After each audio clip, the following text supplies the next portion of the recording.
স্বাগতম জনাইছো এটা অতিশয় গুৰুত্বপূৰ্ণ খবৰ জনাবলৈ বিচাৰিছো মৰিগাঁৱত কৰোনা ভাইৰাছ কোভিড পজিটিভ যিগৰাকী ব্যক্তি আজি দুগৰাকী চিনাক্ত হৈছিল তাৰে এগৰাকীৰ সংস্পৰ্শলৈ অহাৰ বাবে মৰিগাঁৱৰ উপায়ুক্ত আৰু মৰিগাঁৱৰ আৰক্ষী অধীক্ষকক কোৱাৰেণ্টাইন কৰা হৈছে আৰু তাৰ লগতে মৰিগাঁও আৰু লাহৰিঘাটৰ একাংশ সংবাদ কৰ্মীকো কোৱাৰেণ্টাইন কৰা হৈছে এই মুহূৰ্তত এটা অতিশয় গুৰুত্বপূৰ্ণ খবৰ যে কোভিড পজিটিভ এজন ৰোগীৰ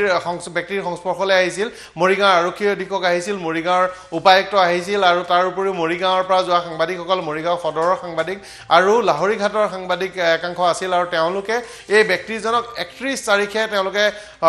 সাক্ষাৎ কৰিছিল 31 তাৰিখে তেওঁলোকে সাক্ষাৎ কৰিছিল আৰু তেওঁলোকে এই ব্যক্তিজনৰ ইণ্টাৰভিউ তেওঁলোকে সংগ্ৰহ কৰিছিল আৰু শীৰ্ষ বিষয়াসকল এখন বৈঠকত মিলিত হৈছিল আৰু এই বৈঠকখন অনুষ্ঠিত হৈছিল তাৰে যি ভুৰবন্ধা এলেকাত এই বৈঠকখন অনুষ্ঠিত হৈছিল আৰু এই বৈঠকৰ পাছতে এই সমগ্ৰ বিষয়টো তেওঁৰ কোৱাৰেণ্টাইনত আছিল কিয়নো তেওঁৰ লগত জড়িত থকা নিজামুদ্দিন মাৰ্কাজলৈ যোৱা ব্যক্তি তেওঁ সংস্পৰ্শলৈ আহিছিল গতিকে তেওঁ কোৱাৰেণ্টাইনত আছিল আৰু তাৰ পাছৰে পৰা কিন্তু এতিয়া শেহতীয়াকৈ যিটো গুৰুত্বপূৰ্ণ খবৰ আহিছে যে এই ব্যক্তিজন আজি কোভিড পজিটিভ পাইছে আৰু এই কোভিড পজিটিভ পাইছে তেওঁ এটা গুৰুত্বপূৰ্ণ পদবীত আছিল তেওঁ যি নিজামুদ্দিন মাৰ্কাজ আছিল মাৰ্কাজৰ সৈতে জড়িত আছিল কিন্তু নিজে মাৰ্কাজলৈ যোৱা নাছিল আৰু ভুৰাগাঁও মাৰ্কাজৰ তেওঁ শীৰ্ষ পদবীত আছিল বুলি জানিব পৰা গৈছে এই ব্যক্তিগৰাকী আৰু তেওঁ এই সমগ্ৰ ঘটনাক্ৰম অনুষ্ঠিত হৈছিল 31 তাৰিখে যেতিয়া নিজামুদ্দিনৰ ঘটনাসমূহ হৈছিল তেতিয়া আৰক্ষী অধীক্ষক আৰু উপায়ুক্ত দুইজন উপায়ুক্তৰ নেতৃত্বত দুইজন গৈছিল আৰু তেওঁলোকে তাতেই তেওঁক সাক্ষাৎ কৰিছিলে বহি কথা বতৰা পাতিছিল আৰক্ষী বিষয়াজন আৰু উপায়ুক্তগৰাকীয়ে আৰু সেই সময়তে মৰিগাঁৱৰ পৰা এটা সাংবাদিক দলো গৈছিলে আৰু তাৰপাছত লাহৰিঘাটৰ স্থানীয় সাংবাদিকসকল আহিছিল তেওঁলোকে সাক্ষাৎ গ্ৰহণ কৰিছিল এই ব্যক্তিজনৰ আৰু আজি তেওঁৰ পৰীক্ষাত আজি কোভিড পজিটিভ পায় আজি তেওঁৰ কোভিড পজিটিভ হয় তেওঁ কাইলৈ পুৱাই লৈ অনা হ'ব যি সোণাপুৰত আছে এই যি চিকিৎসা কেন্দ্ৰ কোভিড চিকিৎসা কেন্দ্ৰ নিৰ্মাণ কৰা হৈছে তালৈ আনিব বুলি জানিব পৰা গৈছে এই মুহূৰ্ততো তেওঁ নিজৰ বাসগৃহতে তেওঁ কোৱাৰেণ্টাইন অৱস্থাত আছে আৰু এই যি সমগ্ৰ ঘটনাক্ৰম এই ঘটনাক্ৰম সংঘটিত হৈছিল নিজামুদ্দিন মাৰ্কাজক কেন্দ্ৰ কৰি আৰু সমগ্ৰ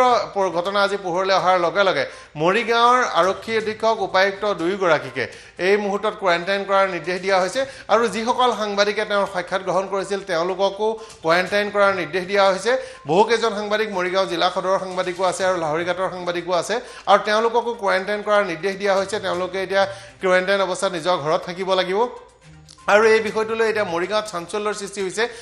উদ্বিগ্নতাৰো সৃষ্টি হৈছে আৰু সমগ্ৰ বিষয়টো আচলতে এতিয়া কোন কোন লোকৰ সংস্পৰ্শলৈ ব্যক্তিজন আহিছিল আৰু সাংবাদিকসকলৰ সংস্পৰ্শলৈ অহাৰ লগতে আন কোনো লোকৰ সংস্পৰ্শলৈ আহিছিল নেকি সেই বিষয়টোৰ প্ৰশ্ন উত্থাপন হৈছিলে এই সবিশেষ তথ্য মোক জনাব মোৰ সৈতে সংযুক্ত হৈছে জ্যোতিদীপ বৈশ্য মোৰ সতীৰ্থ সাংবাদিক জ্যোতিদীপ বৈশ্য আপোনাক স্বাগতম জনাইছোঁ আৰু এটা গুৰুত্বপূৰ্ণ কথা সংবাদ মাধ্যমৰ কাৰণেও বৰ উদ্বিগ্নতাৰ কথা হিমন্ত বিশ্ব শৰ্মাই সময়ে সময়ে সকীয়াই আছিল যে সাংবাদিকসকলো আক্ৰান্ত হ'ব পাৰে সাৱধান হ'বলৈ কৈছিলে আৰু এই সাৱধান হ'বলৈ সকীয়াই থকাৰ মাজতেই এই খবৰ আহিছে 31 তাৰিখে এই যি সাক্ষাৎ গ্ৰহণ কৰিছিল আৰু তেওঁৰ আজি কোভিড পজিটিভ পাইছে গতিকে সমগ্ৰ বিষয়টো তেওঁ কোৱা হৈছে যে পৰোক্ষ নিজামুদ্দিনৰ পৰোক্ষ সম্পৰ্ক আছিল অৰ্থাৎ আজি পজিটিভ চিনাক্ত হোৱা ব্যক্তিগৰাকী নিজে যোৱা নাছিল যোৱা ব্যক্তিৰ সংস্পৰ্শত আছিলে গতিকে এই যি বিষয়টো এতিয়া হিমন্ত বিশ্ব শৰ্মাই খন্তেক সময়ৰ আগতে প্ৰকাশ কৰিছে যে তেওঁলোক দুইজন SP DC দুইজনকে কোৱাৰেণ্টাইনত যাবলৈ দিয়া হৈছে আৰু এই ব্যক্তিগৰাকী সাক্ষাৎকাৰ লোৱা সকলো সাংবাদিককে কোৱাৰেণ্টাইন অৱস্থাত থাকিবলৈ নিৰ্দেশ দিয়া হৈছে বা কোৱা হৈছে এই বিষয়টো জানিব পৰা হৈছে অত্যন্ত গুৰুত্বপূৰ্ণ কথা সংবাদ মাধ্যমৰ কাৰণে এইটো এটা বৰ গুৰুত্বপূৰ্ণ কথা হয়তো এই ঘটনা সংবাদ মাধ্যমৰ কাৰণে আই অপেনাৰ চকু মুকলি কৰাৰ দৰে ঘটনাও হ'ব আৰু একে সময়তে এই বিষয়টোক লৈ সাৱধানতা আৰু সতৰ্কতাৰ প্ৰশ্নও আহিব সবিশেষ কি তথ্য আছে আপোনাৰ হাতত হয় আপুনি ইতিমধ্যে জনাইছে সমগ্ৰ ঘটনা অতিকৈ এক তাৎপৰ্যপূৰ্ণ ঘটনা সংঘটিত হৈছে মৰিগাঁৱত যি দুগৰাকী আহিছে তাৰে এগৰাকী আপুনি ইতিমধ্যে কৈছে যে নিজামুদ্দিন মাৰ্কাজৰ সৈতে তেওঁৰ সম্পৰ্ক আছিলে আৰু সেই সময়ত চৰকাৰৰ তৰফৰ পৰা বা বিভিন্ন আহ্বান জনাই থকা হৈছিল যে মাৰ্কাজত যিসকল গৈছিলে তেওঁলোকৰ তথ্য গোটাব লাগে তেওঁলোকে আহি চৰকাৰক সহায় কৰিব লাগে যিমান দূৰ আমাৰ হাতলৈ প্ৰাথমিকভাৱে খবৰ আহি পৰিছে 31 মাৰ্চত ভুৰবন্ধাত এই ব্যক্তিগৰাকীয়ে এখন সভাৰ অনুষ্ঠিত কৰিছিলে য'ত সাংবাদিক আছিলে প্ৰশাসনৰ লোক আছিলে আৰু তাত আৰক্ষী অধীক্ষক উপায়ুক্ত কেইবাগৰাকীও স্থানীয় সাংবাদিক তাত আছিলে আৰু তেওঁলোকে এই ব্যক্তিগৰাকীৰ সৈতে কথা পাতিছিলে গতিকে স্বাভাৱিকতে যিসকল লোক এই ব্যক্তিজনৰ সংস্পৰ্শলৈ আহিলে যিহেতু দুজনকৈ ব্যক্তিৰ সংস্পৰ্শলৈ আহিছে আৰু মৰিগাঁৱৰ দুইজন ব্যক্তি আজি কোভিড-19 পজিটিভ পোৱা গৈছে গতিকে উপায়ুক্ত যিমান দূৰ আমালৈ খবৰ আহি পৰিছে উপায়ুক্ত আৰু আৰক্ষী অধীক্ষকে নিজাববীয়াকৈ কোৱাৰেণ্টাইনত যাব তেওঁলোকে নিজে আদৰ্শ দেখুৱাব যে কোৱাৰেণ্টাইনত থকাৰ প্ৰয়োজন আছে তেওঁলোকৰ স্বাস্থ্য পৰীক্ষা কৰা হ'ব তাৰ লগতে যিসকল স্থানীয় সাংবাদিক আছিলে যথেষ্ট সংখ্যক স্থানীয় সাংবাদিক আছিলে যিসকলে এই ব্যক্তিগৰাকীৰ লগতে আন কেইগৰাকীৰ বিভিন্ন সময়ত মন্তব্য লৈছিলে বা তেওঁলোকৰ ক্লোজ প্ৰক্সিমিটিত আহিছিলে গতিকে তেওঁলোককো কোৱাৰেণ্টাইনত ইতিমধ্যে যাবলৈ কোৱা হৈছে তাতোতকৈ ডাঙৰ কথা সাংবাদিক আৰু সংবাদকৰ্মীসকলক লৈ ডক্টৰ হিমন্ত বিশ্ব শৰ্মাই কিছুদিন আগতে মন্তব্য কৰিছিল যে আমি সাংবাদিকসকলো সাৱধান হৈ থকাৰ প্ৰয়োজন আছে, বিশেষকৈ যিসকলে এই মুহূৰ্তত ফিল্ডত কাম কৰি আছে, অৰ্থাৎ সংবাদকৰ্মীসকল বা যিসকলে সংবাদ সংগ্ৰহ কৰি আছে তেওঁলোকৰ বাবে এইটো আটাইতকৈ প্ৰয়োজনীয় কথা। কেৱল অসমত আজি এনেকুৱা এটা কথা পোহৰলৈ আহিছে, তেওঁলোক কোনোবা ক'ভিডত আক্ৰান্ত হৈছে নে নাই সেয়া হয়তো পৰীক্ষাৰ পিছত গম পোৱা যাব, কিন্তু সকলো সাংবাদিকেই স্থানীয় তাত যিসকল সাংবাদিক আছিলে বা এই দুগৰাকী ব্যক্তিৰ 31 মাৰ্চত যিসকল সংস্পৰ্শলৈ আহিছিলে তেওঁলোকৰ মন্তব্য লৈছিলে বা বৈঠকত মিলিত হৈছিলে, তাত SP আছিলে, DC আছিলে মৰিগাঁৱৰ, তেওঁলোক এতিয়া কোৱাৰেণ্টাইনত যাব লাগিব 14 দিনৰ বাবে, আছুতীয়াকৈ থাকিব লাগিব। তাতোতকৈ ডাঙৰ কথা, এই সাংবাদিকসকল পৰিয়ালৰ ওচৰলৈ উভতি গৈছিলে। যদি পৰিয়ালৰ ওচৰলৈ উভতি গৈছিলে, পৰিয়ালৰ কাক কাক লগ পাইছিলে, সেই সময়ত তেওঁলোকে কাবাৰ পৰিয়ালৰ আন ব্যক্তিসকলো সংস্পৰ্শলৈ আহিছিলে নেকি, এনেকুৱা বহু কথা থাকিব। গতিকে তেওঁলোকতো কোৱাৰেণ্টাইনত যাবই লাগিব, তেওঁলোকৰ পৰিয়ালৰ লোকসকলো সম্ভৱতঃ কোৱাৰেণ্টাইনত পৰৱৰ্তী পৰ্যায়ত পঠিওৱা হ'ব পাৰে। দ্বিতীয়টো কথা, COVID-19 যিকোনো ব্যক্তিৰ হ'ব পাৰে। আমেৰিকা যুক্তৰাষ্ট্ৰত কেইবাগৰাকীও সাংবাদিক ইতিমধ্যে ক'ভিডত আক্ৰান্ত হৈছে, সাংবাদিকৰ মৃত্যু হৈছে কৰোণাত আক্ৰান্ত হয়। ভাৰতৰ কেইবাটাও প্ৰান্তত এনেকুৱা ঘটনা হৈছে, হিমাচল প্ৰদেশত এগৰাকী সাংবাদিক আক্ৰান্ত হৈছে, মুম্বাইত সাংবাদিক আক্ৰান্ত হৈছে। অৰ্থাৎ কৰোণা বা ক'ভিডে যিকোনো ব্যক্তিক আক্ৰান্ত কৰিব পাৰে। অসমত এতিয়ালৈকে তেনেকুৱা খবৰ অহা নাছিল আৰু আমি আশা কৰিছোঁ যে এতিয়াও কোনো ক'ভিডত আক্ৰান্ত নহওক, কিন্তু মৰিগাঁৱৰ এই ঘটনাটো যথেষ্ট তাৎপৰ্যপূৰ্ণ, কিয়নো দুগৰাকী ব্যক্তিৰ সংস্পৰ্শলৈ জিলা প্ৰশাসনৰ আৰক্ষী অধীক্ষক, উপায়ুক্ত, কেইবাগৰাকীও সাংবাদিক যিহেতু সংস্পৰ্শলৈ আহিছিলে, তেওঁৰ সৈতে কথা বতৰা পাতিছিলে, তেওঁলোকৰ সৈতে কথা বতৰা পাতিছিলে, মন্তব্য লৈছিলে, তেওঁলোকৰ সৈতে সভা সমিতি অনুষ্ঠিত কৰা হৈছিলে যে মাৰ্কাজৰ কোন কোন ব্যক্তি কিমান গৈছিলে তালিকাখন সংগ্ৰহ কৰিবলৈ চেষ্টা কৰা হৈছিলে। গতিকে DC আৰু SP ইতিমধ্যে আদৰ্শ দেখুৱাইছে সাধাৰণ লোকক, তেওঁলোকে কৈছে যে আমি কোৱাৰেণ্টাইনত যাম, আৰু সাংবাদিকসকলক আহ্বান জনোৱা হৈছে যে আপোনালোকো কোৱাৰেণ্টাইনত যাওক। এই কোৱাৰেণ্টাইনত যোৱাৰ যথেষ্ট প্ৰয়োজনীয়তা আছে, গুৰুত্ব আছে, নহ'লে এই COVID-19ত হয়তো যিহেতু সময় লাগে, 31 তাৰিখৰ পৰা আজি গৈ ওলাইছে, কিমান এটা দীঘলীয়া সময়ৰ পিছত তেওঁলোক যে ক'ভিডত আক্ৰান্ত হৈছে সেই কথা ধৰা পৰিছে। গতিকে 14 দিন বুলি এটা ভবা হৈছিলে, চীনত 14 দিন আছিলে, কিন্তু হিমন্ত বিশ্ব শৰ্মাই কিছুদিন আগতে কৈছে যে অসমত 18 দিনলৈকে ওলাই আছে, এটা দীঘলীয়া সময় আছে। গতিকে এই টাইম পিৰিয়ডটোত যিকোনো ব্যক্তিৰ দেহত ক'ভিড থাকিলেও লক্ষণ আহোঁতে সময় লয় বা লক্ষণসমূহে পিক লওঁতে এটা সময় লয়। গতিকে সাংবাদিকসকল কোৱাৰেণ্টাইনত যাব লাগিব, সকলো সচেতন হ'ব লাগিব, সাধাৰণ লোক সচেতন হ'ব লাগিব। আৰু মৰিগাঁৱৰ এই ঘটনাটো সকলোৰে বাবে, বিশেষকৈ আমাৰ সংবাদ মাধ্যমৰ বাবে এইটো আই অপেনাৰ হ'ব যে আমি সচেতনতা দুগুণ বৃদ্ধি কৰিব লাগে। কিয়নো সংবাদ দিয়াৰ পিছত আমি নিজৰ পৰিয়ালৰ কাষলৈ যাওঁ, পৰিয়ালৰ কাষলৈ যাওঁতে আমাৰ পৰিয়ালৰ লোকসকল থাকে, তেওঁলোক লকডাউনত আছে, কিন্তু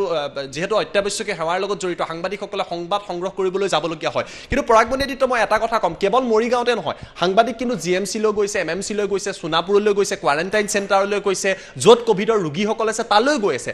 তেওঁলোকে যিমান পাৰে সাৱধানতা লৈছে, মাস্ক পিন্ধিছে, হাত মোজা পিন্ধি গৈছে, চেনিটাইজেশ্যনৰ ব্যৱস্থা আছে, তাৰ পাছতো কিন্তু আক্ৰান্ত হ'ব পাৰে। এই আক্ৰান্ত হোৱা কথাটো কোনেও নুই কৰিব নোৱাৰে। খুদ স্বাস্থ্যমন্ত্ৰী ডক্টৰ হিমন্ত বিশ্ব শৰ্মাই কিছুদিন আগতে, মাত্ৰ 2 সপ্তাহ পূৰ্বে গোলাঘাটত এটা মন্তব্য কৰিছিলে, মোৰ মন্তব্যটো মনত আছে। তেওঁ কৈছিলে যে তেওঁ হয়তো আক্ৰান্ত হ'ব পাৰে, কাৰণ তেওঁ হস্পিটেলে ঘূৰি ফুৰিছে। বৰিছ জনছন আক্ৰান্ত হৈছে, যে ক'ভিডত যিকোনো ব্যক্তি আক্ৰান্ত হ'ব পাৰে। আৰু মন্ত্ৰী, বিধায়ক, সাংবাদিক যিসকলে এনেকুৱা বাতৰি জনতাক দিবলৈ যায়, কাষত যায়, ক'ভিডত আক্ৰান্ত, কোৱাৰেণ্টাইন চেণ্টাৰত যাবলগীয়া হয়, তেওঁলোকৰতো আৰু এই যি পৰিমাণটো থাকে আক্ৰান্ত হোৱাৰ সম্ভাৱনাটো অধিক বৃদ্ধি পায়। গতিকে মৰিগাঁৱৰ এই ঘটনাত এতিয়া আৰক্ষী অধীক্ষক, উপায়ুক্ত নিজে কোৱাৰেণ্টাইনত যাব, সাংবাদিকসকল কোৱাৰেণ্টাইনত যাব, আৰু সাৱধানতা আৰু সচেতনতা এতিয়া বহু বৃদ্ধি কৰাৰ প্ৰয়োজন আছে। পৰাগমণি আদিত্য। হয়, কিন্তু এতিয়া এইটো ঘটনা হৈছে যে আমাৰ কাৰণে, সংবাদ মাধ্যমৰ কাৰণে আমাৰ যিসমূহ প্ৰতিষ্ঠান আছে গুৱাহাটীতে ধৰি, মই মূলতঃ গুৱাহাটী মিডিয়াৰ কথাই কৈছোঁ, দেশৰ অন্যান্য মিডিয়াটো এই কামতো সজাগতা ল'ব লাগিব। কিন্তু আমি এতিয়া কিছু আৰু সতৰ্ক হ'ব লাগিব আৰু কিছু ব্যৱস্থাৱলী গ্ৰহণ কৰিব লাগিব, কাৰণ আমাৰ সাংবাদিকসকল যায় আৰু তেওঁলোকে বহু নিজকে এক্সপ'জ কৰে, তেওঁলোকে যথেষ্ট এই বিষয়টোৰ ৰিস্ক লৈ তেওঁলোকে ফ্ৰণ্টলাইন আগশাৰীৰ পৰা বাতৰি কৰিবলগীয়া হয়, যদিও সুৰক্ষামূলক ব্যৱস্থাসমূহ থাকে। গতিকে সাংবাদিকসকল আৰু অধিক সতৰ্ক হ'ব লাগিব। এনেধৰণৰ যি সন্দেহজনক লোক বা যাক কোৱাৰেণ্টাইনত থাকিবলগীয়া হৈছে বা যাৰ কণ্টেক্ট হিষ্ট্ৰী আছে বা হটস্পট এলেকাসমূহত যিসমূহ নিষিদ্ধ কৰিছে এইবোৰলৈ নোযোৱাকৈ বাতৰি কৰিব লাগিব। এই মুহূৰ্তত এইটো আমাৰ কাৰণেও, অসমৰ সমূহ সংবাদ মাধ্যমৰ কাৰণে অতিশয় গুৰুত্বপূৰ্ণ। হয়, আপুনি কেইবাটাও তাৎপৰ্যপূৰ্ণ কথা কৈছে। মৰিগাঁৱৰ ঘটনাটো এটা উদাহৰণহে। এতিয়া উদাহৰণস্বৰূপে কিছুদিন আগতে যেতিয়া আঠগাঁও কবৰস্থান মছজিদত গৈ প্ৰশাসন, আৰক্ষীৰ লোক, মন্ত্ৰী পীযুষ হাজৰিকা গৈ উপস্থিত হৈছিলে, তাত কণ্টেইনমেণ্ট জোন হিচাপে ঘোষণা কৰা হৈছিলে। সেই বাতৰি সংবাদ মাধ্যম, প্ৰতিটো সংবাদ মাধ্যমে, প্ৰিণ্ট হওক, ইলেক্ট্ৰনিক হওক, ডিজিটেল হওক, সকলোৱে সম্প্ৰচাৰ কৰিছিলে, সেই ফুটেজ সংগ্ৰহ কৰিছিলে। তাত আৰক্ষী লোক আছিলে, সাৱধানতা অৱলম্বন কৰি সকলো গৈছে। কিন্তু তাৰ পাছতো এটা কথা কোনেও 100% কৈ দিব নোৱাৰে যে সাৱধান হৈ থকাৰ পিছতো মোৰ দেহতেই হওক বা কোনোবা এজন সংবাদকৰ্মী হওক বা তেওঁ যদি সাংবাদিক যদি স্পটত গৈছে, কণ্টেইনমেণ্ট জোনত গৈছে, যে তেওঁ আক্ৰান্ত নহ'ব, এই কথাটো কোনেও 100% গেৰেণ্টি দি ক'ব নোৱাৰে। সেইটো এটা স্পষ্ট কথা। গতিকে ৰিস্ক লৈ যথেষ্ট পৰিমাণে সাংবাদিকসকলে ৰিস্ক লৈ নিজকে এক্সপ'জ কৰি যায় দ্বিতীয় কথাটো মই মনীষ তিব্ৰিবালৰ যিটো স্পেনিছ গাৰ্ডেন যিদিনা চিল হৈছিলে আমাৰ সাংবাদিক গৈছে দূৰৰ পৰাই ফুটেজ লৈছে আন সংবাদ মাধ্যমৰ সাংবাদিক গৈছে ফুটেজ লৈছে ভিজুৱেল লৈছে আৰক্ষীৰ লোকসকল আছে সেইবাবে আচলতে লকডাউনৰ সময়ত এটা কথা বুজাটো অনুধাৱন কৰাৰ প্ৰয়োজন আছে যে অত্যাৱশ্যকীয় সেৱাৰ যিসকল লোক আছে কেৱল সাংবাদিক নহয় আৰক্ষী আছে চিকিৎসক আছে নাৰ্ছ আছে সাংবাদিক আছে সংবাদকৰ্মী আছে আৰু অন্যান্য যিসকল ভলেণ্টিয়াৰ আছে বা বিভিন্ন সেৱাৰ লগত তেওঁলোকে কিন্তু আটাইতকৈ এই মুহূৰ্তত ৰিক্সত আছে ক্লোজ প্ৰক্সিমিটি তেওঁলোক থাকে বা তেওঁলোক অতি সহজতে আক্ৰান্ত হোৱাৰ সম্ভাৱনা আছে গতিকে এই মুহূৰ্তত অসমৰ সংবাদ মাধ্যম গুৱাহাটীত থকা যিসমূহ সংবাদ মাধ্যম আছে সকলো আমি একত্ৰিত হোৱাৰ প্ৰয়োজন আছে সকলোৱে এই কথাখিনি পুনৰবাৰ ৰিএছেছমেণ্ট কৰিব লাগে যে স্পটলৈ নোযোৱাকৈ আমি যিমান পাৰোঁ তথ্য সংগ্ৰহ কৰিব পৰা যায় নেকি যদিও অসমত আমি এতিয়ালৈকে ক'ব পাৰোঁ যে বৰ ভাৰতৰ আন প্ৰান্ততকৈ অসমত অৱস্থা কিছু ভাল তথাপিও আমি যদি সাৱধান নহওঁ এগৰাকী সাংবাদিকৰ পৰা ধৰক মোৰ শৰীৰত যদি প্ৰৱৰ্তকে মোৰ ঘৰৰ লোকসকল গম নোপোৱাকৈ আক্ৰান্ত হ'ব আৰু 14-15 দিনৰ পিছতহে গম পোৱা যাব যে কোভিড বা কৰোণাত আক্ৰান্ত হ'ব পাৰে গতিকে সাৱধানতা আমি সকলোৱে বৃদ্ধি কৰিব লাগিব সচেতনতা বৃদ্ধি কৰিব লাগিব তাৰ সমান্তৰালভাৱে যি সংবাদ মাধ্যমৰ দায়িত্ব সাংবাদিকৰ পেচা সেয়া অব্যাহত ৰাখিব লাগিব খবৰ দিয়া বাতৰি যোগান ধৰা কি হৈছে কি নহৈছে মানুহক অৱগত কৰা তাকো সমান্তৰালভাৱে চলাই ৰাখিব লাগিব কিন্তু মৰিগাঁৱৰ ঘটনাটো আমাৰ সকলোৰে বাবে এটা আই অপেনাৰ যে এগৰাকী ব্যক্তিৰ যেতিয়া 31 তাৰিখে তেওঁৰ মন্তব্য লোৱা হৈছিল বা তাত প্ৰশাসনৰ লোক আছে ডিসি এছপি আৰক্ষীৰ লোক সাংবাদিক সকলো আছে দূৰত্ব মানিয়ে তেওঁৰ সৈতে কথা পতা হৈছে